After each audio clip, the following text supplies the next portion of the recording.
अस्सलामुअलैकुम, आप देख रहे हैं एहसास न्यूज़। एहसास न्यूज़ में मैं हूं महवी शरशद। एहसास न्यूज़ में वक्त हुआ है इलाकाई नुमाइंदों की भेजी गई खबरों का।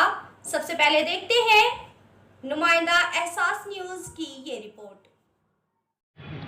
हुकूमतें बदली, इक़्तिदार बदले, नहीं बदली गोजरा के रेलवे स्टेशन की हालत। जी बिल्कुल, मैं इस वक्त मौजूद हूँ गोजरा के रेलवे स्टेशन पर, जहाँ पर जो है वो अरसा दराज से ये रेलवे स्टेशन जो है शदीद बदहाली का शिकार है। मेरे साथ यहाँ पर कुछ शहरी मौजूद हैं, उनसे मज़ीद जानते हैं कि आपको इस रेलवे स्टेशन पर क्या क्या मुश्किलात का सामना करना पड़ता है।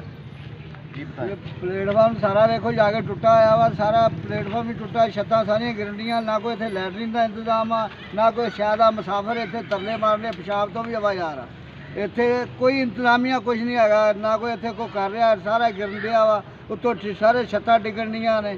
इत्थे ना कोई इंतजामिया है ही कोई नहीं, ना कोई पुछदा ना दसदा, इत्थे कोई करदा ही कुछ नहीं पिया हैगा। लोग ठुड्डे खाण दे प्लेटफॉर्म जाके वेखो टोए जो लसण मीटर वाली पैलियां बनाईयां होईयां।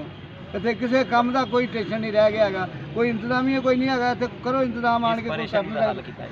इन्ने परेशान है इतने जो कोई हिसाब नहीं। मुसाफिर रात में भी डिगते हैं, दिन भी डिगते हैं, सट्टा लवा के घर में तुर जाते हैं।